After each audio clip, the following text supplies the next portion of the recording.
There are three main types of bankruptcy cases. These are referred to by their chapter number in the Bankruptcy Code: Chapter 7, Chapter 11, and Chapter 13.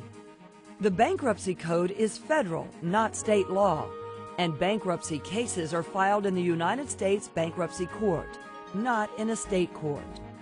The most common types of cases for individuals are Chapter 7 and Chapter 13.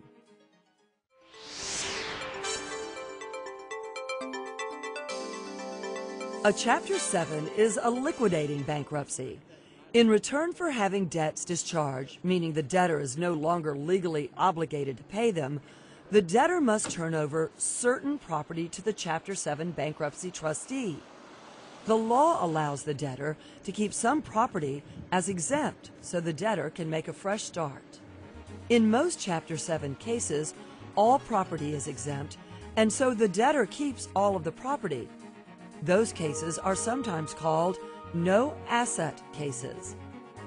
If a debtor has more assets than can be exempted, the trustee sells the non-exempt property and distributes the proceeds to the creditors according to priorities established by law.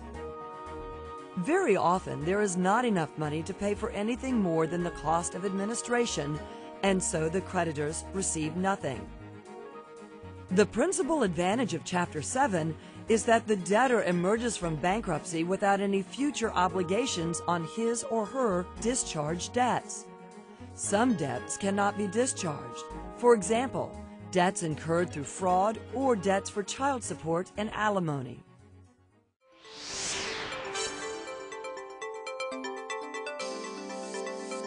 A Chapter 13 case is often used by individuals who want to catch up past due mortgage or car loan payments and keep their assets. In Chapter 13, the debtor must propose in good faith to pay all or part of the debts from future income over a period of 3 to 5 years. If the court approves the plan, the debts may be settled in this manner, even if some creditors object to the plan.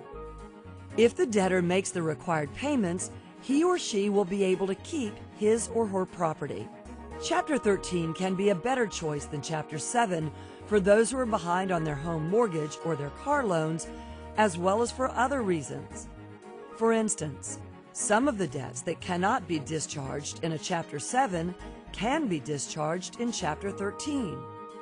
Also, the debtor can pay some non-dischargeable federal taxes over the term of the Chapter 13 plan without interest. Chapter 13 can only be used by an individual debtor, not by a corporation. An individual engaged in business, not as a corporation, might use Chapter 13 to pay debts or settle them over a period of time while he or she continues to own and operate the business. However, Chapter 13 can be used only if the total debts owed are less than certain limits for secured and unsecured debts.